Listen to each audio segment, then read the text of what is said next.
La mejor forma de vencer la tentación es a través de la palabra misma. ¿Correcto? Ok, después vamos a la siguiente lámina. Aquí, ¿se acuerdan que agarramos Gálatas capítulo 1, versos del 6 al 9?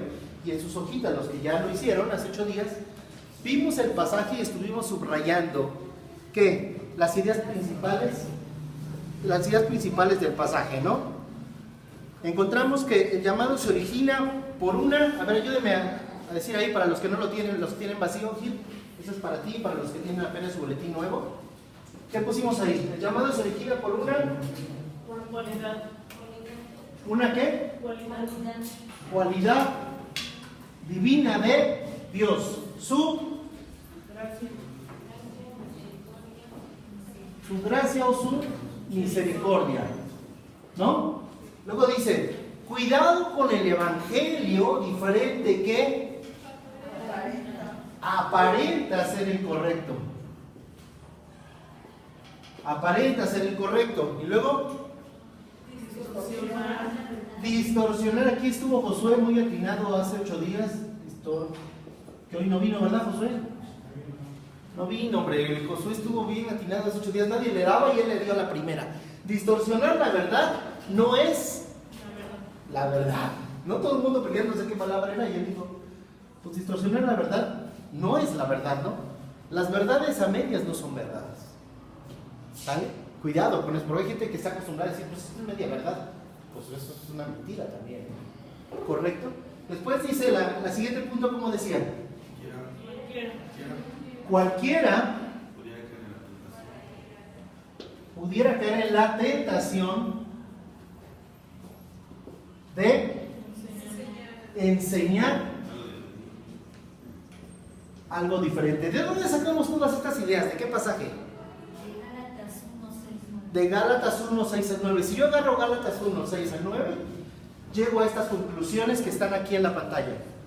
Si yo agarro Gálatas 1, del 6 al 9, llego a estas conclusiones. Solito, de hecho, ustedes las estuvieron sacando solos con la Biblia. Muy bien. Ok, vamos a lo siguiente, hermano. Ya no tengo boletines. ¿Sí trae boletín, hermano? ¿Sí tiene boletín? ¿Sí? Ah, perfecto. ¿Tienes ninguno? No, ya no tengo. Perdónenme. Vamos a lo siguiente. Entendiendo nuestra vocación evangelizadora, recordemos que la vocación de la iglesia, ¿cuál es? Si no es evangelizar. ¿Cuál fue el mandato de Jesús? Ir por todo el mundo y predicar el evangelio, ¿no? Mateo 28, 19 y 20, ¿no? Ahí está. La vocación evangelizadora, debemos recordar que no es tampoco común que algunos se desvíen en pos de un falso evangelio, lo dijimos.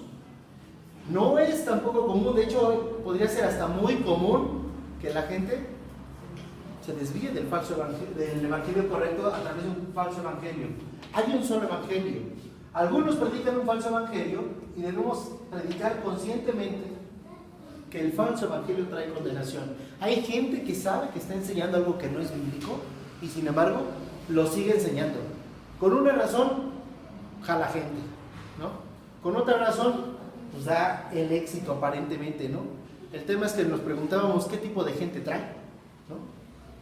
Cuando tú vas a usar ciertas estrategias humanas para traerlos hacia el evangelio, seguramente esa gente, cuando de verdad se vuelve un estudioso de la Biblia, van a empezar a saltarle cosas que no son correctas, claras, ¿no? Así es que ¿cuánto te va a durar eso? Pues hasta que la gente empiece a estudiar la Biblia. ¿Qué es el evangelio verdadero? Vimos los credos de la era apostólica. ¿Qué definiciones encontramos en el pasaje de 1 de Timoteo 3, 15, 16 y 2 de Timoteo 2, 8? Quien lo tenga ya anotado. La encarnación de Cristo. Muy bien, ¿cuál otro? ¿Cuál? Fue perfecto y sin mancha. ¿Qué otra cosa? La realidad de su pasión y muerte. ¿Cuál otra? Claro, ¿no? Porque Cristo no nada más murió. Si Cristo solamente murió y no resucitó, entonces nuestra fe sería vana. Pero porque Cristo resucitó es que nosotros tenemos, nuestra fe tiene una validez. Después, ¿cuál otra? ¿La qué? La divinidad de Cristo. ¿Cuál otro? ¿La qué, perdón? La predicación de un evangelio de salvación e incluyente. ¿Por qué incluyente? ¿Por qué sería incluyente? Un evangelio de salvación incluyente. Porque es para todos, ¿no? Todo aquel que en él cree no se pierda, dice la Biblia, ¿no? Es incluyente. Hoy a la tarde me mandaron una persona que escucha las reflex, vive en Mérida, en Cancún, me está viendo ahorita.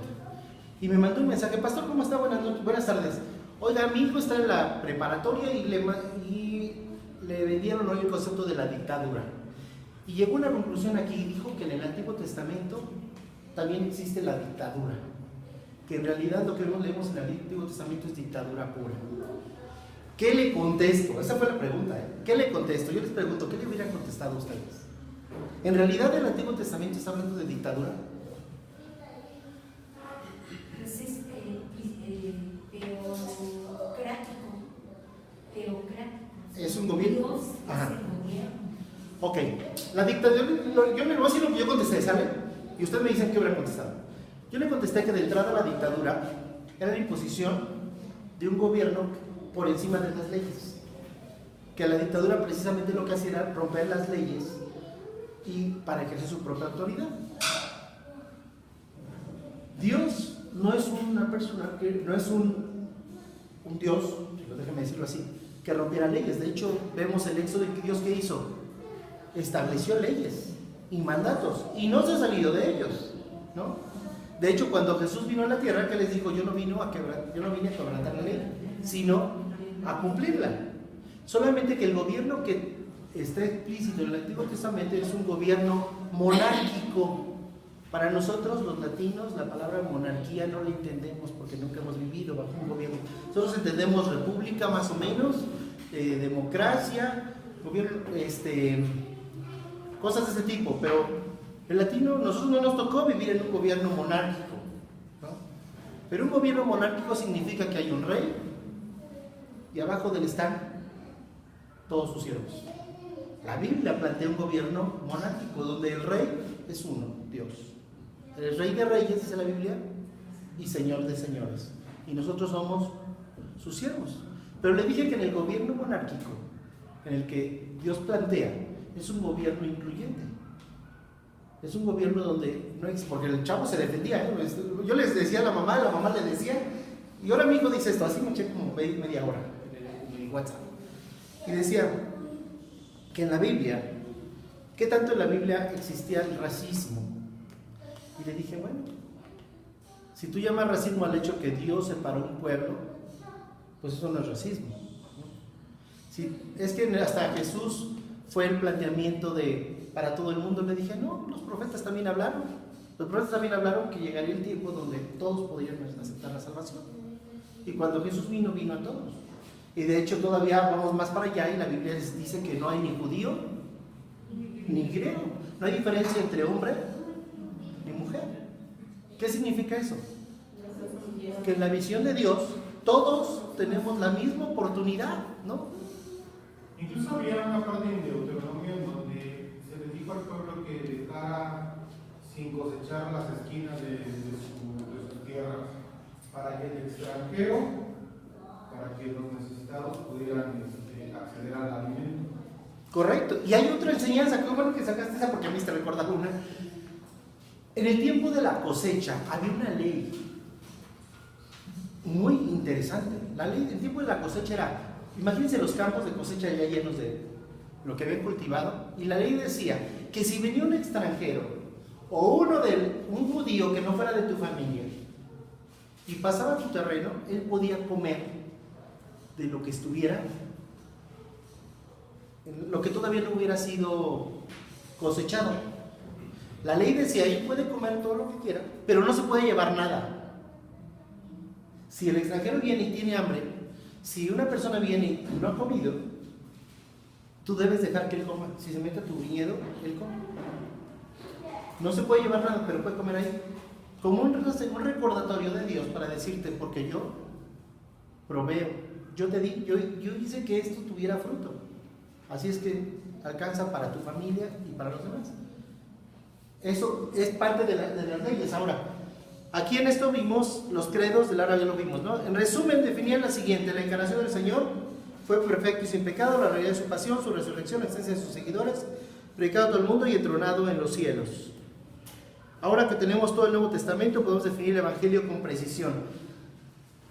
¿Cómo definiríamos el Evangelio puro? Híjole, le digo algo, hay tantas iglesias y tantas iglesias diciendo que ese es el Evangelio puro, que la pregunta es, ¿cuál es el Evangelio puro? ¿No? El que está basado en la escritura, ¿no? El que está basado, le digo así, yo creo en eso, ¿eh? En principio diríamos, ante un inconverso diríamos, el que está basado en las escrituras. Y sería una respuesta correcta. Sin embargo, vamos a hablar como cristianos. Imagínense que aquí está nuestro hermano, que es de la iglesia, dime una, la metodista, ¿no? El presbiteriano, ¿no? Un bautista, un pentecostés, ¿no? Un libre, ¿sí me explico? Y luego entre nosotros tenemos, no, espérame, ¿tú qué casi qué religión, ¿no? Como diciendo, ya te dije que soy cristiano, sí, pero ¿qué eres? ¿No? ¿Qué eres? Porque nosotros tendemos a poner esas limitaciones, ¿no? Dejamos que el peso denominacional se nos venga encima. Defiende más la denominación que el mismo evangelio. A veces se defiende más la denominación o la creencia que el propio evangelio de la palabra. Yo crecí en una iglesia denominacional, ahí crecí, ¿no? Y en la denominación donde yo crecí, cuidado y te fueras a otra iglesia, porque entonces te condenabas, ¿no? O sea, me acuerdo que un pastor una vez en un congreso de jóvenes, en esos congresos que había como 10,000 chavos. Era un congreso impresionante, era muy motivante porque había un chorro de gente, nada más por eso, ¿no?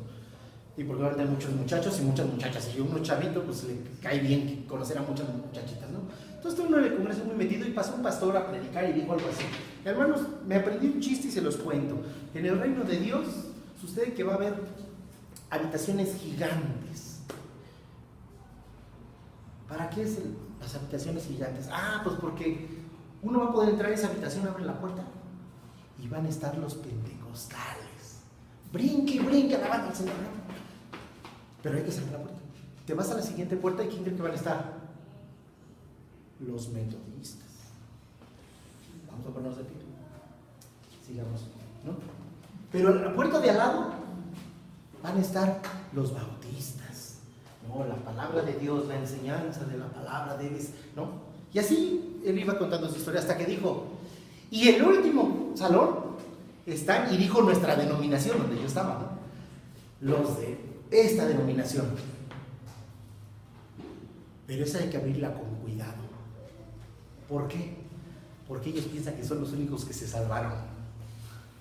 Y de veras así nos pasa.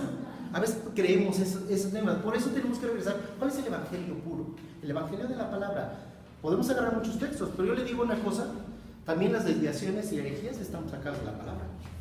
Es más, en la tentación, si usted va a Lucas capítulo 4 y revisa la tentación de Cristo, se va a dar cuenta que el diablo, ¿qué hizo?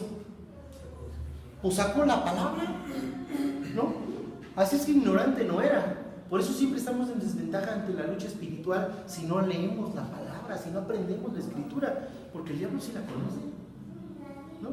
Entonces tú quieres, ¿con qué texto me defiendo? ¿Cuál dijo el pastor el domingo? ¿Cuál es el que dijeron el jueves en la enseñanza? Usted está sacando uno y se sabe como 10, ¿no? Claro, un texto sacado de contexto se vuelve un buen pretexto para soltar alguna situación. ¿Me explico? Entonces debemos tener mucho cuidado en esto. Hoy vamos a hacer un análisis, agarre su Biblia, Juan capítulo 3. No nos vamos a mover de Juan capítulo 3. Del verso, vamos a agarrar ahí de Juan capítulo 3. En Juan capítulo 3, recordemos la historia. ¿Quién está hablando con quién? Jesús y Nicodemo. ¿Quién es Nicodemo? Un maestro de la ley. Correcto, no era un ignorante, ¿eh? Nicodemo conocía las escrituras, era un maestro de la ley. Un maestro de la ley tiene una particularidad. ¿Cuál es, Margarita? Para que sean maestros de la ley, ¿debe qué? Pues claro, ¿no? Un maestro de la ley debe saberse la ley, ¿no? Se sabía las Sagradas Escrituras del Antiguo Testamento en términos prácticos, todavía no existía la Biblia, ¿no? Pero se la sabía. Así es que él llega, vamos a ver los primeros pasajes. ¿Alguien lo quiere leer, por favor? Los primeros 5 versos. Dice, había un hombre de los fariseos que se llamaba Nicodemo, un principal entre los judíos. Este vino a Jesús de noche y le dijo, Rabí, sabemos que has venido de Dios como maestro, porque nadie puede hacer estas señales que tú haces si no está Dios con él. Respondió Jesús y le dijo, de cierto te digo, que el que no naciere de nuevo no puede ver el reino de Dios. Nicodemo dijo, ¿cómo puede un hombre nacer siendo viejo? ¿Puede acaso entrar por segunda vez en el vientre de su madre y nacer? Respondió Jesús, de cierto te digo, que el que no naciere de agua y del Espíritu no puede entrar en el reino de Dios. Fíjese bien, vamos a sacar algunas ideas principales. Nicodemo era un líder religioso, un maestro de la ley, ¿no? En el verso 2, ¿cómo llega con Jesús? Para empezar, llegó de noche. Hay dos teorías ahí de los estudiosos. Los primeros estudiosos dicen esto. Dicen que llegó de noche porque no quería comprometer su puesto, Que lo vieran los demás. ¿no? Es decir, por miedo. La otra teoría de los estudiosos dicen que no, que en realidad no tenía miedo. Porque si él hubiera tenido miedo, le hubiera mandado a uno de sus ayudantes. No tenía por qué haberse expuesto. Si él hubiera tenido miedo, pues manda a alguien a preguntar, ¿no? Era un maestro de la ley, así pudo haber mandado a cualquiera. Él llega en el verso 2, ¿cómo llega? Diciéndole, pues sabemos quién es. Él se puso desde el punto de sabemos, ¿no? Como si él fuera un creyente más, ¿no? Sabemos que Dios te ha enviado para enseñarnos. Y él empieza ahí como que a decirle, no, pero pues, las cosas que tú haces, la verdad es que solamente debieran haber sido, pues, solamente si vienen de Dios. Jesús identifica precisamente a dónde va la plática, y como que a Jesús no le gustaba perder el tiempo, ¿no? Como que va directo al grano, así de, está bien, ya que me quieres decir, como algunas muchachas, ¿saben? Me acuerdo que alguna vez me pasó una historia que fue muy curioso. Yo había regresado a México a vivir, tenía como 31 años, 32. Y me encontré una muchacha que nos habíamos conocido, era de la iglesia de Santo Domingo en Coyoacán. Me la encontré en una plaza. Pues, ¿qué tal? Ahí va, perdón. ¿Ya? Porque me encontré en la plaza y, ¿qué tal? ¿Cómo te va? Total que nos quedamos, me dio su teléfono. Yo iba llegando a México después de 8 años, así es que, pues, qué padre encontrarnos, dame tu teléfono y pues, comemos dentro de la próxima semana. Y la siguiente semana salimos a comer y ¿qué me dice? Por eso, pero tú sabes dónde vas. Yo no le entendí, Dios sabe que no le entendí. Pues yo he ido a comer, ¿no? Yo no tenía ninguna idea en la cabeza, pero ella dijo, es que debemos ser prácticos. ¿Hacia dónde vas? Yo tenemos más de 30 años. Yo dije, pues sí, la verdad es que sí, pero pues yo no voy a ningún lado, ¿no? Dije, pues, a comer. Se ofendió. Bueno, pues, desde esa fue la última vez que salí con ella, ¿no? Ya no me dijo nada y ya no me gusta. Hay gente a la que no le gusta, ¿no? Gente que va muy directa. Jesús fue muy tan directo que le dijo, a ver, vamos a aclarar esto. Te digo la verdad, o sea, antes de que ya sé que me lo vas a preguntar, pero ya te lo digo. A menos que nazcas de nuevo no puedes ver el reino de Dios. Y entonces cuando dijo eso soltó una enseñanza tremenda que al día de hoy todavía mucha gente no le entiende. Mucha gente cree que el cristianismo significa aceptar a Cristo y ya. Y no. Si usted ve el pasaje, cristianismo tiene que ver con nacer de nuevo. No solamente es aceptar a Cristo, es nacer de nuevo. Estaba hablando de un cambio, una transformación, una nueva vida. Es decir, entonces ¿puedo seguir siendo cristiano viviendo la vida que tengo? No. Así de sencillo, no. Jesús le dijo, ¿quieres llegar a la vida eterna? Tienes que nacer de nuevo. Es decir, tienes que morirte para volver a nacer. De hecho, ese es el principio. Hay que morirse para volver a nacer. Ahora, vamos más adelante. Nadie puede entrar en el reino de Dios si no nace de agua y del Espíritu. Otra vez, dos teorías que hay. Unos teólogos dicen que este pasaje se refiere al bautismo en agua y el bautismo del Espíritu. Esa es una explicación. Otra explicación dice, nacer de agua es cuando uno nace. A mí me tocó estar cuando nacieron mis hijos, ¿no? Y pues sí se rompe la fuente y sí se ve agua, ¿no? Y es un tema ahí que tiene que ver con ese sentido. Entonces explican, uno nace de agua pues porque estaba ejemplificando el nacimiento natural, y el espíritu que tiene que ver con un nacimiento espiritual. Esa es otra explicación. Hay otros, si yo estuviera en una iglesia pentecostés, si todos fuéramos pentecostales o carismáticos, diríamos que para nacer de nuevo tiene que llegar el Espíritu Santo, y entonces tienes que hablar en lenguas. Esa es otra enseñanza que se da sobre el pasaje. Sinceramente, ¿yo qué creo? Esta es mi postura personal. Nadie puede entrar en el reino de Dios si no nace de agua y del Espíritu. En mi postura creo que nacer de agua significa aceptar a Cristo y volverte un testigo. Para mí el bautismo tiene que ver con un testimonio, ¿no? El que se bautiza está dando un público testimonio de que ha creído en Cristo. Y del Espíritu, porque nadie puede nacer en Cristo sin el Espíritu Santo. El Espíritu Santo, cuando nosotros aceptamos a Cristo en nuestro corazón, inmediatamente viene el Espíritu Santo a nuestra vida y somos sellados propiedad de Dios. Ok, ahora déjenme ir más adelante porque lo que quiero llegar, quiero que ustedes revisen del verso número, vayan ustedes al verso 10, entre el verso 10 y el verso 17, dígame cuántas veces, bueno ahí dicen, ya está la lámina, dice que explicó 3 veces lo que implica la salvación. Traten de encontrarlos, por favor. Entre el verso 10 y el verso 17, las 3 veces que Jesús quiso explicar la salvación. Acuérdense que estaba hablando con un maestro de la ley, así es que va a usar cosas que el maestro de la ley domine.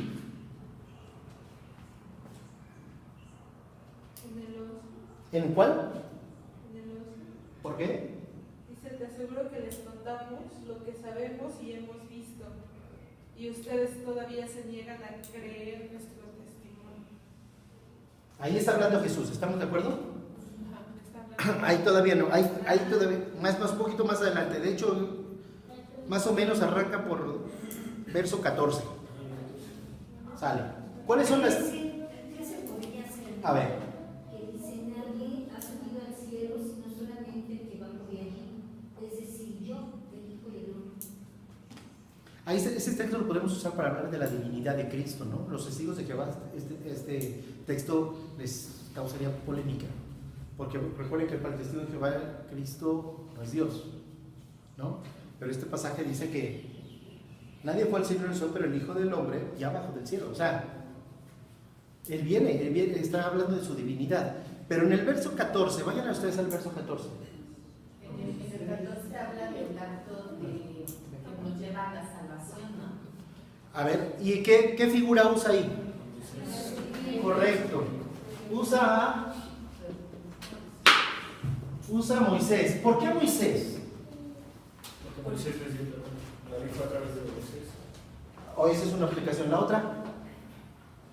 ¿Otra? Porque Moisés era el que entregó la ley, que iba al frente. Es el mayor profeta para los judíos. El mayor profeta que existe para los judíos es Moisés. ¿Sale? Así es que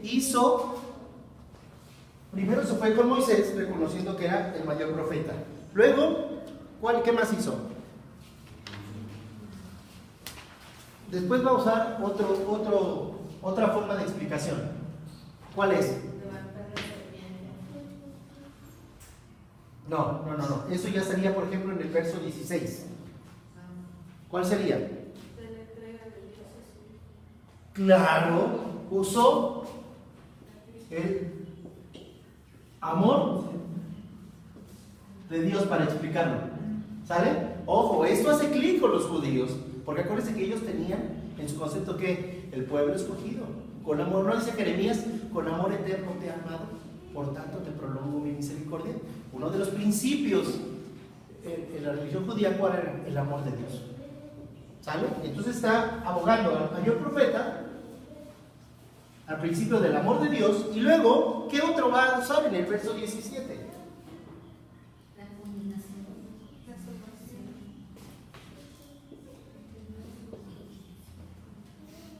El Hijo como el medio enviado. ¿Estamos de acuerdo?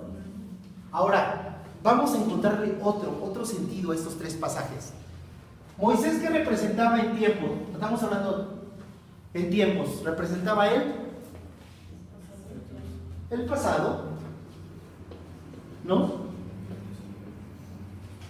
El amor de Dios, tal como está escrito en Juan 3:16, representa un amor presente. ¿Estamos de acuerdo? Pero si ustedes observan el 17, ¿cómo viene? Léanlo. Ya está hablando de un futuro, ¿estamos de acuerdo? Porque aquí en el futuro, ¿cómo lo dirían en el futuro? ¿Cómo dirían el verso? Dios no envió a su Hijo al mundo para condenar al mundo, sino para salvarlo por medio de él. Para salvarlo por medio de él. ¿Eso ya había pasado? De hecho, todavía no pasaba. Hoy lo vemos y ya no nos cuesta trabajo entenderlo, ¿eh? Nos es tan fácil entenderlo porque, pues sí, ya sabemos que Cristo murió en la cruz y luego resucitó y a través de eso podemos ser salvos. Pero en ese momento, cuando está hablando con Nicodemo, esto todavía no existe. Todavía es un futuro. ¿Estamos de acuerdo? El presente, ¿cuál era el presente? Lo que estaba pasando en ese momento. Porque de tal manera amó Dios al mundo que envió a su Hijo unigénito. ¿Quién era el Hijo unigénito? Pues con el que estaba hablando Nicodemo, ¿no? Estaba en presente. Pero el futuro del verso 17, para salvarlo, todavía no existía. Todavía no pasaba. ¿Sí estamos de acuerdo? No sé, no. ¿Más o menos? ¿Sí? ¿Sí? ¿Vamos bien? Ok, sale. Ahí está. Ahí se lo voy a poner. Usó el mayor de los profetas judíos, que era el antes, ¿no? Moisés.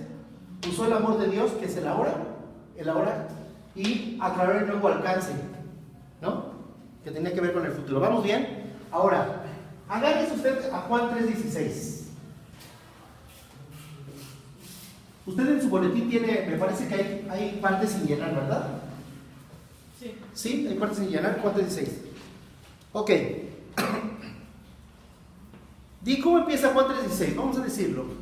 Porque ahí quedémonos. Vamos, ahí lo tiene en su boletín, ¿no? Viene la frase, me parece. Es que no me acuerdo cómo está en el boletín, pero creo que sí viene en una porción del texto, ¿no? Ok. Porque de tal manera amó Dios. Entonces ahí vamos a encontrar, la salvación se origina en el amor de Dios. Y no en la... Fuerte. Conducta humana puede ser. Naturaleza puede ser. En la vida humana puede ser. Percepción humana también puede ser. En la obra humana. Podríamos poner, yo aquí tengo para poner esta, pero puede ser cualquiera que ustedes dijeron. No en la capacidad humana. Y esto es muy importante, ¿eh? Muy importante. Hay doctrinas cristianas que enseñan que uno puede ser salvo basado en... Fuerte, Mari. En obras, ¿no? Pero si yo veo porque de tal manera amó Dios al mundo, de entrada el pasaje me está diciendo una verdad teológica. Teológica. ¿Cuál? La salvación se origina en el amor de Dios y no tiene que ver con mi capacidad humana. ¿Sale? Sigamos al segundo punto, luego que sigue. Porque de tal manera amó Dios al mundo, lo que significa que la salvación es un don. Don o regalo es lo mismo, ¿no? Don y regalo es lo mismo, ¿no? Que Dios ofrece. Si dice al mundo, significa a todos los seres humanos. Estamos sacando cosas que están ahí en la Biblia, ¿eh? Nos vamos a ir sacando. Luego, a ver, digámoslo todos juntos. De aquí si alguien no se sabe. ¿Te sabes Juan 3:16, Gil? ¿Te sabes Juan 3:16? Mi meta es que hoy no salgas de aquí sin habértelo aprendido.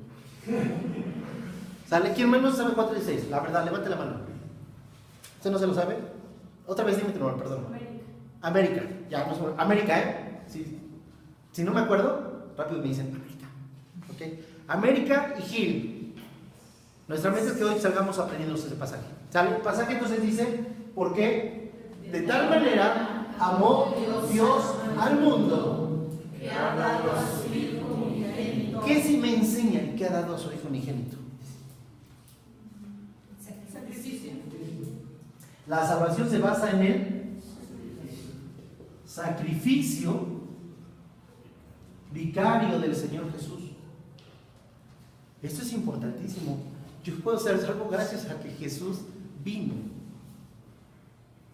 ¿Me explico? Vamos a la que sigue. Para que todo aquel que en él cree, la salvación se hace. La salvación se hace, ¿cómo? Perdón. Efectiva. Hermana, ¿usted ya vio mis apuntes o qué? Muy bien, ¿eh? De hecho, esa palabra tenía. Efectiva por el ser humano mediante la fe. No hay forma. El pasaje nos va explicando, ¿sí o no? Nos va diciendo conceptos. Estamos hablando de esto en teología se llama la soteriología. Soteriología. Si ustedes estudiaran en teología sistemática, el libro de teología sistemática, tienen por ahí uno. En teología sistemática, toda la enseñanza de la salvación se llama soteriología. Así, cuando alguien vaya a algún lugar y les digan, vamos a hablar de la soteriología, que no los apantallen, ¿eh? Están diciendo, vamos a hablar de la salvación, ¿sale? Solo que algunos así como que le echan, palabra dominguera, ¿no? Así como que para que vean que sí estudié, ¿no? Para que vean que sí entiendo entre un balance y un estado de resultados, ¿no? Y dinámico o pasivo, ¿no? ¿Sí o no? Activo y pasivo. Sale, va. Muy bien. Entonces aquí, para que todo aquel que cree en la salvación se hace efectiva por el ser humano mediante la fe. Yo puedo ser salvo gracias a que. Ahora, aquí déjenme aclarar un punto. Esta fe para salvación no es algo que nazca de mí. ¿Recuerdan cuando vimos las 5 solas? Sí, el año pasado estuvimos hablando de los 500 años de la Reforma y vimos como 5 domingos, ¿no? Los cinco solas. Y hablamos de la fe salvadora. Toda la gente tiene fe. Todos. Es más, hasta el ateo tiene fe. Fe, cree en él mismo, ¿no? El ateo dice, yo no creo en Dios, pero creo en mí. Eso es fe. ¿Sale? Entonces, ojo, la pregunta es, ¿qué tipo de fe es la que ocupo para salvación? Es más, te vas a dormir, Gil. ¿Tienes hermanos? Ahorita llegas a tu casa y ya te vas a dormir. ¿Está tu hermano o tu hermana? ¿Tu hermano o tu hermana? ¿Quién está? En tu casa. Nadie, está solo. ¿Y te vas a dormir y te duermes solo? Entonces, bueno, no me sirve tu caso, pero Dalila, ¿no? Dalila llega a su casa y están sus hijos, ¿no? Y están las chicas y está Gus, ¿no? Y entonces Dalila, bueno, ya hasta mañana toman su lechita, ¿qué quieres cenar? No, ya vamos a dormir, ya tenemos mucho sueño, ya acabamos de hacer la tarea. Y entonces Dalila ya, todos a dormir. ¿Y qué es lo que se dicen regularmente uno al otro? Hasta mañana. La pregunta es, ¿y cómo sabes que va a estar mañana? Es fe, ¿no? Miren, está mi esposita aquí al lado. Miren, muy chistoso, pero es cierto, está mi esposa aquí al lado, ¿no? Ya estamos a punto de dormirnos. A punto de dormirnos. Y lo último que dice, bueno, ya me voy a dormir hasta mañana. Que descanses, nos vemos mañana. No nos detenemos a pensar de que nos vemos mañana. ¿Quién determina si nos vemos mañana? ¿Quién sabe si va a despertar mañana? ¿No? Practicamos la fe, ¿no? Esa es la verdad. Ahora, pero esa fe no tiene que ver con la fe salvadora. Son fees diferentes. La fe salvadora proviene de Dios. La fe salvadora proviene de Dios. Cuando una persona cree en Cristo, lo primero que pasó en esa persona sin darse cuenta es que el Espíritu Santo estuvo trabajando en ella y le proporcionó la capacidad para creer. Hay personas que aunque uno les dé el mejor sermón, es más, se los pongo de esta manera.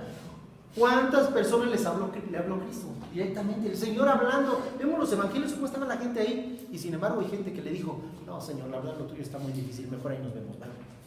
Entonces, pero ¿cómo puede ser? Les estaba hablando el meritito Hijo de Dios, es decir, el mero mero, ¿no? No cualquier pastor ahí de cualquier esquina, no, el mero mero era Jesús. Y sin embargo, la gente no creyó. Necesitaba una fe salvadora. La fe de la que está hablando aquí tiene que ver con una fe salvadora. Cuando nosotros oramos por una persona, un familiar nuestro que aún no cree en Cristo, tenemos que pedirle, Señor, pon fe en su corazón, pero ponte tu fe para salvación. No significa la otra fe, porque la gente nos dice, cuando tú le hablas a alguien no cristiano y le estás hablando de Dios, te dicen, no, pues yo sí creo. ¿No te dicen así? No, yo sí creo. Ayer pasó algo muy padre porque fuimos a visitar a Martita, la hermana Martita de Chimalhuacán para arriba. Bien lejos, la verdad está bien lejos. ¿no? Bien lejos. Yo llego al lugar, además que llegar a las 4, pues me hice, llegué hasta las 5, pero de que no llegábamos. Es más, tuvimos que dejar el carro de aquel lado de la barranca y luego cruzarnos por la barranca y luego salir. Fue toda una aventura, ¿no? Le dije a mi hijo, andamos de aventura, ¿no? Fue padre andar de aventura. Llego a la casa de Martita, la hermana Martita, y mi sorpresa es que estaban 3 hijos. Pero estaban bien arreglados. Hagan de cuenta que había fiesta. Yo dije, Dios mío, hay fiesta y no sabía, ¿no? Casi pregunto, ¿y qué estamos festejando? Pues que vino, pastor. Dios mío, qué privilegio, la verdad, ¿no? Estaban ahí.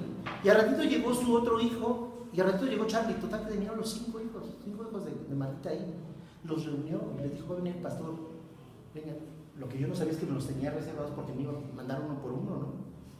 Yo tuve 5 conferencias ayer, de veras, con cada uno hablé.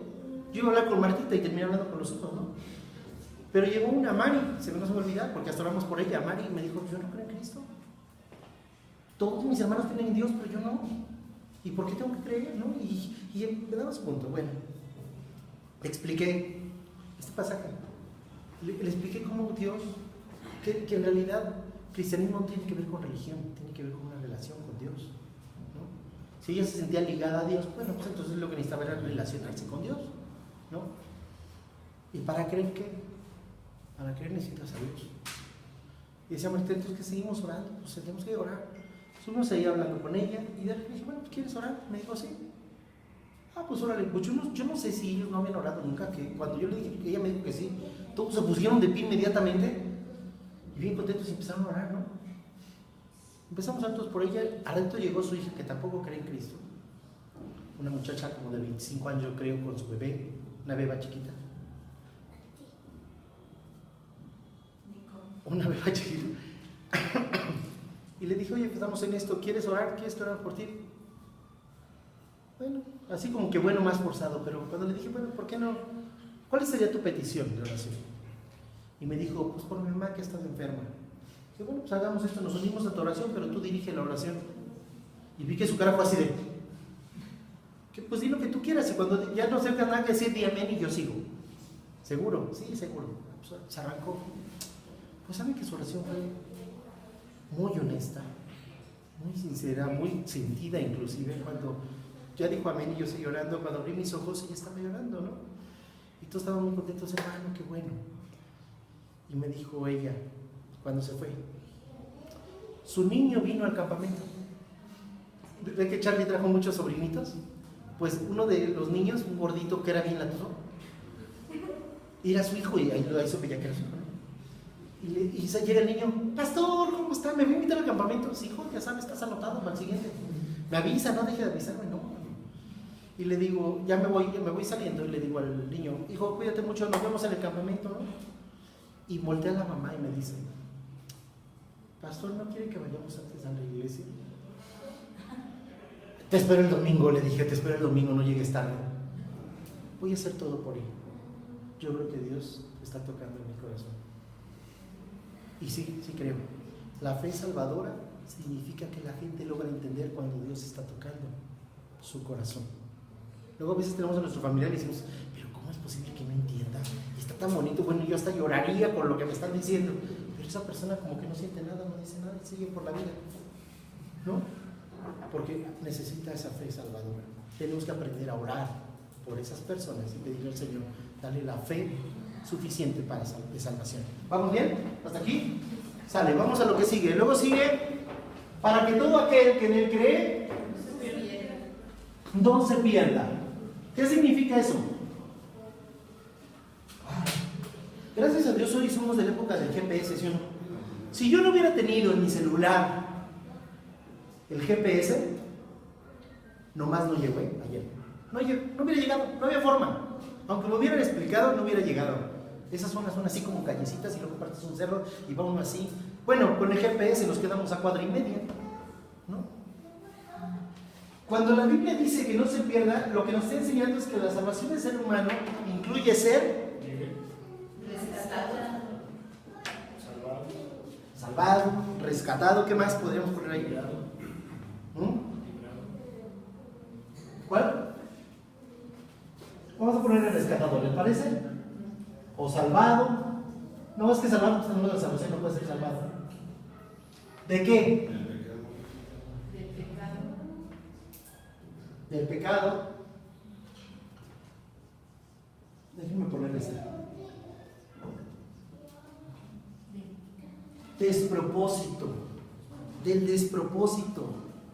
De la infelicidad. Y de la condenación, ¿no? O de la muerte, podría ser aquí.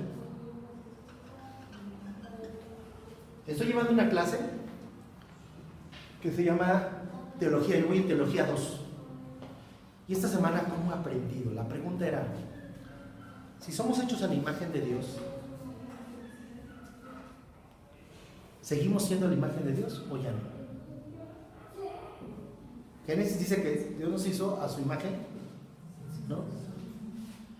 Lo curioso es que, y es muy interesante, todos decimos a su imagen y semejanza y la Biblia no dice eso. La Biblia dice que fuimos hechos a su imagen conforme a su semejanza, solo que la doctrina católica que traemos muchos de nosotros, decimos a su imagen y semejanza. Eso es parte de una enseñanza católica, ¿eh? La Biblia dice que fuimos hechos a su imagen conforme a su semejanza. Y entonces explicaba en la clase el teólogo que imagen y semejanza en realidad es un sinónimo en los escritos hebreos. No es que sean diferentes, no es una cosa significa la imagen y otra cosa significa la semejanza. Pero lo que viene después me gustó muchísimo y tiene mucho que ver con esto. El problema del ser humano, cuando cae de la gracia de Dios ahí en el huerto, es que perdió su propósito. Perdió su propósito. ¿Cuál era el propósito? ¿Para qué Dios creó al hombre? ¿Y qué dice la Biblia? ¿Para qué lo hizo? No, ahí en la Biblia. Primero dice que fue para la alabanza de su gloria. Ok, luego ¿para qué más lo dijo? Cuando pone a Adán en el huerto, ¿para qué? Era el representante de Dios ante la creación. No le dijo, tú te vas a enseñorear de todo lo que está aquí, ¿no? Sin embargo, el hombre decide tomar su propia decisión, su propio camino, y no hace caso al camino que Dios estaba marcando. Eso significa que el hombre cae. Ningún hombre puede encontrar su propósito real en la vida si no se acerca a Cristo. ¿Por qué? Porque el propósito de Dios a nuestra vida es que fuéramos a su imagen y conforme a su semejanza. Pero ninguna persona puede ser a su imagen conforme a su semejanza si primero no acepta a Cristo en su corazón. ¿Me explico? Por lo tanto, se genera un despropósito, una infelicidad y la condenación y muerte. Por eso la gente cuando dice, yo no tengo un propósito en la vida, no te está mintiendo, te está diciendo la verdad. Es como que mi vida, por más que lo intento, no logro ser feliz completamente. Ya ni... Miren, de ver, yo conozco hombres, he conocido personas que en su vida vivieron una vida tan disipada que ya ni las mujeres lo satisfacen, ¿no? De veces es que ya me metí con tantas mujeres que ya ni eso me atrae, ¿no? Ya ni eso me llena, porque cada vez se van vaciando, no encuentran la felicidad. Entonces le dicen, pues va a ser a través del trabajo, ¿no? Y tampoco. A través del dinero. ¿Y de qué te sirve una cartera llena? Yo un día les di mi testimonio. Cuando regresé de Monterrey, había vendido la que tenía ya, la parte que tenía de una empresa allá. Entonces me dieron mi parte, mi otro socio me dio mi parte. Yo llegué aquí en México con dinero, con un buen trabajo, contratado, me pusieron mi departamento porque me mandaron a traer de la empresa. Todo muy bien. Pero yo llegué el 1 de diciembre y no me di eso. Jamás en mi cabeza pensé que yo llegué el 1 de diciembre, después de 8 años, donde mis amigos ya se habían casado, ¿sí, no? Ya se habían casado, ¿no? Ya cada quien tenía su vida, yo era el solterón, ¿no? Bueno, si lo queremos ver así, porque pues ya... Y entonces, mi familia, hasta mi propia familia ya tenía actividades. Mis papás separados, así que cada quien vivía tenía su actividad con su propia familia, ¿no? Y entonces, llego el 1 de diciembre, tuve 3 semanas para darme cuenta de eso. Llega el día 24 de diciembre. Me voy a trabajar, estoy en la casa de bolsa, estamos trabajando, termina ese día los mercados cierran temprano, así que termina todo ese negocio y todo el mundo sacan el brindis y que no sé qué, los quesos, los jamones. Y yo esperaba que dijéramos a dónde nos vamos, ¿no? Nadie dijo a dónde se va. Pues no. Cada quien se va a su casa, ¿no? Con los suyos, con la gente que ama. Y tenía un grupo que manejaba, y me acuerdo que las muchachitas que tenía ahí a mi cargo me dijeron: oiga, Mau, ¿a qué hora nos podemos ir? No, pues terminamos el brindis, ¿no? Bueno, fue el brindis más rápido que yo vi, ¿no? Dieron el brindis y sobre todo las mujeres, porque tienen a veces la posibilidad de cocinar o de llegar a armar todo en la casa. Adiós. Yo fui de los últimos que se quedó. ¿Saben por qué? Porque no tenía dónde ir. Salgo de la oficina y eran como las 4 de la tarde. Yo creo que nada más era el policía y yo, ¿no? Salgo de la oficina, no me quedé en otro. Yo estaba en Polanco. Y me acuerdo que para caminar a mi auto, llegué al auto. Eso sí, traía auto nuevo, ¿eh? Y yo decía en mi cuenta de dinero. Pero ¿cómo me acuerdo esos pasos que caminé de la oficina al auto? Donde yo decía, sería capaz de invitar a alguien, cualquiera de ellos que se fueran a cenar conmigo, yo pago. Esa fue mi primera Navidad cuando yo regresé a México. ¿De qué sirve el dinero si eres infeliz? ¿Te alegra? Pues sí, pues te alegra, pues que te vas a un bar y ahí cantas, ahí el barman que te anime. ¿Me explico? En realidad la gente está perdida. Dios lo sabe. Por eso envió a su Hijo. Porque la salvación del hombre incluye ser encontrado. Y que encuentre la naturaleza que perdió en el Génesis. Si es posible que nosotros restablezcamos nuestra imagen conforme a lo de Dios, sí. De hecho la Biblia lo dice. La Biblia trae varios pasajes donde dice que nosotros vamos a ser restablecidos a su imagen. Pero nadie puede ser restablecido a su imagen sin haber aceptado a Cristo. Ese es el requisito. Por eso cuando Jesús le dijo a Nicodemo, vida nueva, estaba diciéndole, tu vieja imagen se tiene que morir para que puedas nacer una nueva imagen. Voy adelante, sale. Mas tenga vida eterna. La salvación del ser humano incluye... ¿Qué creen que incluya? Si acá está perdido y no tiene despropósito, condenación, infelicidad, incluye un propósito o lo que en la Biblia se describe como,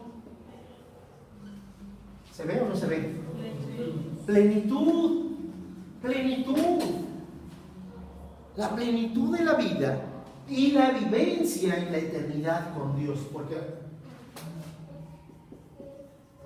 Dios ofrece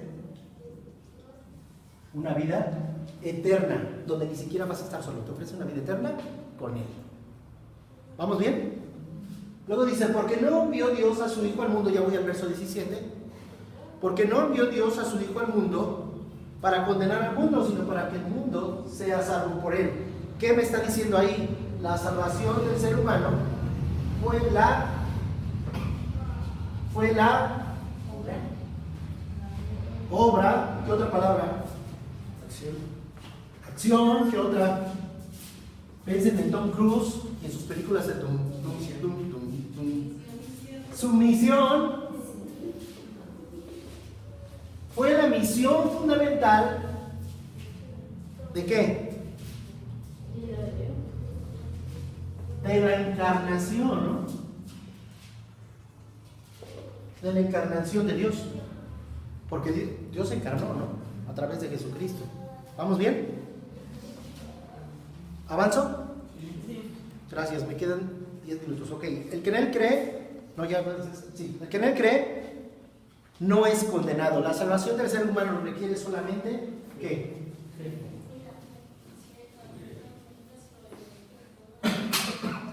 La salvación del ser humano requiere solamente creer, ¿no? Creer. Lo vemos en Hechos 16, como le dicen, cree en el Señor Jesucristo y serás salvo. Tú y tu casa.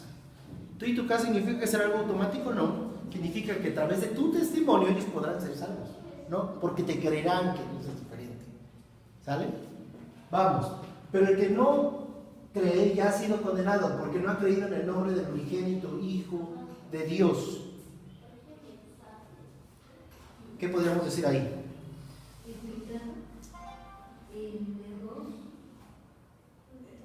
El pecado, a ver, ¿qué saben ustedes de esto? El pecado imperdonable. ¿Han escuchado esa palabra, esa frase? ¿No? La Biblia está, ¿no? El pecado imperdonable. Todo le será perdonado, menos la blasfemia con el Espíritu Santo. ¿Cuál es? El no creer. Por supuesto, el no creer. Nosotros somos salvos gracias a la obra del Espíritu Santo. El Espíritu Santo es fundamental en nuestra vida. ¿Por qué tenemos la Biblia? ¿Por qué tenemos la Biblia? Para creer. Por el Espíritu Santo, porque el Espíritu Santo inspiró a los hombres, ¿no dice la Biblia? ¿Por qué estamos aquí? Porque el Espíritu Santo es el que nos está convenciendo constantemente de... ¿no? El pecado imperdonable entonces es la voluntaria y consciente decisión de no creer. Pues ¿quién va a ser perdón? Pues si no crees, pues ¿cómo te puedo perdonar? ¿No? Así de sencillo. Y esa es la condenación, que la luz vino al mundo y los hombres amaron con más las tinieblas que la luz porque sus obras eran malas. Ser salvo es, fíjense bien, para que me encuentren la palabra aquí. Esa es la condenación, que la luz vino al mundo y los hombres amaron más. O sea, los hombres tomaron una Decisión. Es correcto. Entonces ser salvo es Decidir. escoger o decidir vivir en la luz, ¿no? Y la condenación es la elección de las tinieblas, ¿no? Porque todo aquel que hace lo malo, ¿vamos bien? ¿Voy avanzando? Sí. Porque todo aquel que hace lo malo aborrece la luz y no viene a la luz para que sus obras no sean reprendidas. La condenación es una decisión. ¿Qué podríamos ahí? Personal. A ver, ustedes díganme, a ver, revisen el pasaje.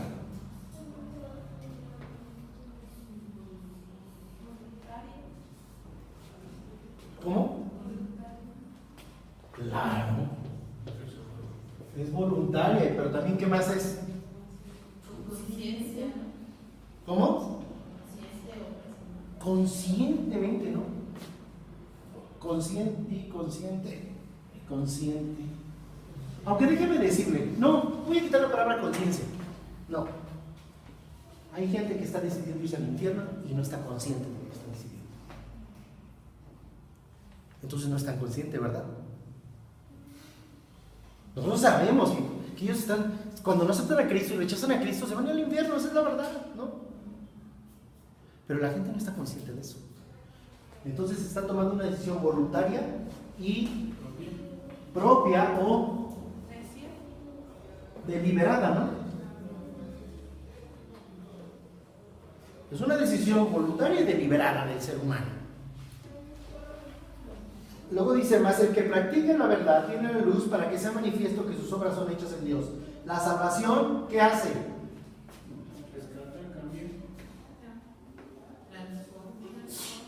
Exacto.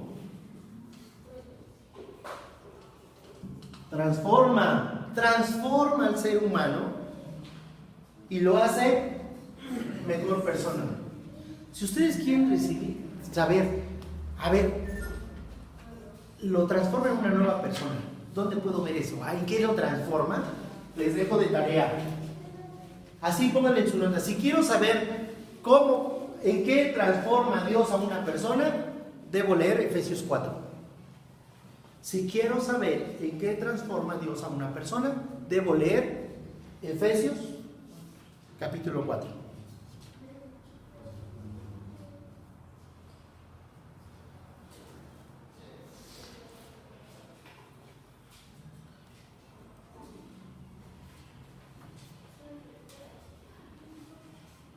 ¿Listo? Le ayudamos a América y a Gil para aprenderse su texto. Fíjense.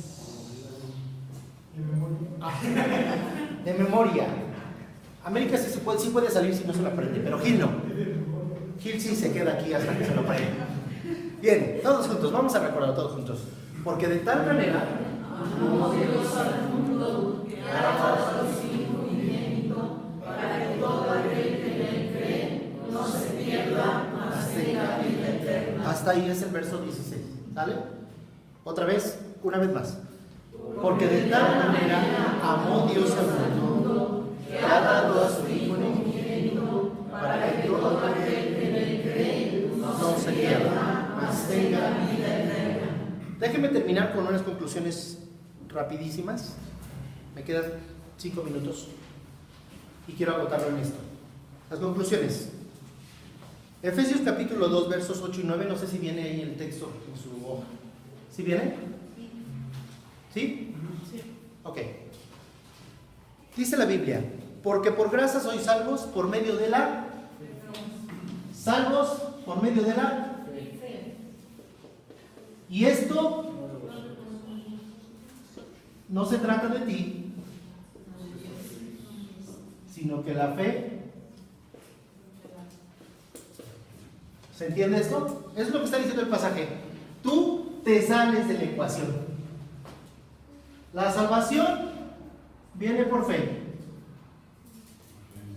Y eso es un regalo de Dios. ¿Sale? ¿Qué me podría decir esto? ¿Y con qué me podría... Este pasaje de Efesios capítulo 2, 8 y 9 me podría revelar una verdad? La capacidad humana no es importante para la salvación. La capacidad humana no es importante para la salvación, porque no depende de nosotros, sino de Dios. ¿Estamos de acuerdo? Vamos a otro pasaje. Proverbios 20, 24. ¿Sí están ahí en sus... ¿Sí? ¿Está escrito el texto? No, nada más el puro pasaje. Entonces vayan a la Biblia, por favor, háblanlo. Proverbios 20, 24. Rapidísimo para que me dé tiempo de acabar la clase. Proverbios 20, 24 y de una vez Proverbios 26, 12. Gracias. 20, 24 y 26, 12. 20, 24, sí, gracias. Los pasos del hombre los dirige el Señor. ¿Cómo puede el hombre Es pregunta. entender? Sí. ¿Cómo puede el hombre entender su propio camino? Ahí está. Sale, 26, 12. ¿Has visto hombre sabio en su propia opinión? Más esperanza hay del necio que de él. Sí, más esperanza hay del necio que de él. Dos textos que nos hablan de una verdad tremenda. Jamás se menciona en la Biblia la alta autoestima como elemento significativo para una vida plena o para alcanzar la eternidad. Hay un concepto que se llama, que hoy las empresas están llevando, que se llama, no sé si lo han leído, programación neuro. ¿Qué es eso, Dali? ¿Sabes algo de eso? Más o menos, ¿tienes una idea? Más o menos, sí, es como programar la mente para saber cómo responder ante alguna circunstancia, alguna situación. Lo que busca la neurolingüística es programar tu mente para generar un equilibrio en tus emociones y en tus reacciones, buscando que reacciones de la mejor manera. Entonces mucha gente cree que la programación neurolingüística le permite ser mejor persona. No, solo le permite controlar sus reacciones, lo cual no es malo. El punto es, solo está controlando tus reacciones, pero no está llevándote nada con tu salvación. ¿Me explico? Son cosas muy distintas. Si el verso Proverbios de 20-24, ¿cómo puede entender el hombre su camino? Si el camino lo traza Dios. El hombre, por mucho que se esfuerce, está limitado, ¿no? A su propio concepto. Pero no dice la Biblia que sus caminos no son nuestros caminos. ¿Y sus pensamientos? ¿Qué diferencia hay entre sus pensamientos y los nuestros? Los pensamientos son de bien. Los pensamientos son de bien y no de mal, para no darnos el futuro que merecemos. Pero así de altos como son los cielos de la tierra, así de altos son los pensamientos entre Dios y los nuestros. Así que cuando tú quieres tratar de entender a Dios, lo único que estás haciendo es perder el tiempo. No lo puedes entender. El verso 26, el capítulo 26, verso 12. ¿Has visto un hombre sabio en su propia opinión? ¿Usted conoce gente así? ¿sí? El esposo, la esposa, el novio, el jefe, ¿no? Ahí de repente tenemos personas que Dios nos pone al frente y dices, nunca se equivoca, ¿no? Todo lo que él hace siempre está bien. Pero no digo yo algo porque está mal, ¿no? Sabios en su propia opinión. Pero ¿qué dice Proverbios 26, 12? Más esperanza hay del necio que de él. Qué fuerte, ¿no? Hay un pasaje, Romanos 10, del 9 al 13, lo voy a leer. Si confesares con tu boca que Jesús es el Señor y creyes en tu corazón que Dios le levantó de los muertos, serás salvo. Porque con el corazón se cree para justicia, pero con la boca se confiesa para salvación. Pues la Escritura dice, todo aquel que en él creyere no será avergonzado, porque no hay diferencia entre judío y griego, pues el mismo que es Señor de todos, es rico para con todos los que le invocan, porque todo aquel que invocar el nombre del Señor será salvo. Déjeme aclarar unos puntos de este pasaje. Invocar en este contexto es ponernos de acuerdo con Dios, es decir, Señor, tú eres mi Señor y yo soy tu siervo. ¿Me explico? Segundo, no hay una razón para que en este pasaje creamos que todo lo que confesamos con nuestra boca va a ser hecho. No existe eso. No tenemos ninguno de nosotros ese poder, el poder es de Dios. Tercero, si la confesión se interpretara como el acto de pronunciar palabras, ¿le hago una pregunta? ¿Y los mudos? ¿Me explico? Cuarta, hay muchas evidencias por todo el Nuevo Testamento de personas que fueron salvas creyendo y no hay evidencia alguna de que los apóstoles les hayan obligado a hacer algún acto de confesión. Déjeme decir algo.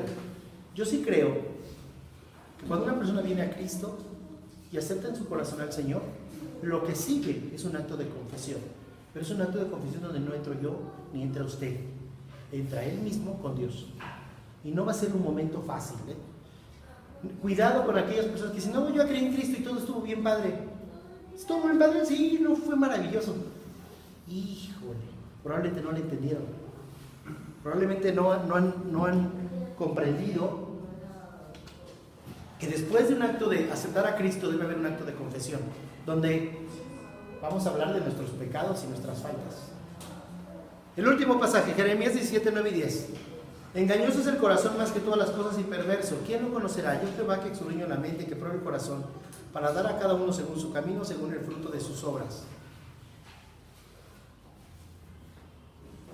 El hombre por sí mismo no puede acceder a Dios. Porque el corazón, nuestro corazón va de continuo al mal. ¿Sale? Déjeme resumirlo en 4 oraciones prácticas. La primera, todo lo que vimos en la clase de 18 días y la de hoy, se resume en esto. Dios tiene un plan para el ser humano, para cualquier ser humano, para todo ser humano. El ser humano sí tiene un problema, ya lo vimos, está perdido. Dios tiene una solución a través de Cristo, pero el ser humano es el que debe tomar una decisión, ineludiblemente. Así que, hermanos, tengamos cuidado de predicar de las capacidades del ser humano. No se trata de nosotros, se trata de Dios. Tengamos cuidado de exaltar las virtudes de la naturaleza del ser humano, de predicar fórmulas para ser rico, feliz o bello, o establecer como meta la autoestima, las emociones, las experiencias psicosomáticas y los rituales religiosos. Si nosotros cayéramos en esto, entonces debemos saberlo. No estamos predicando el evangelio correcto. El evangelio correcto tiene que ver con un Dios que trae un plan, con un Dios que sabe de nuestros problemas, con un Dios que generó la solución Cristo y con un Dios que está esperando que nosotros nos acerquemos a Él. Señor, te damos gracias por esta enseñanza de este día. Gracias por tu amor tan maravilloso.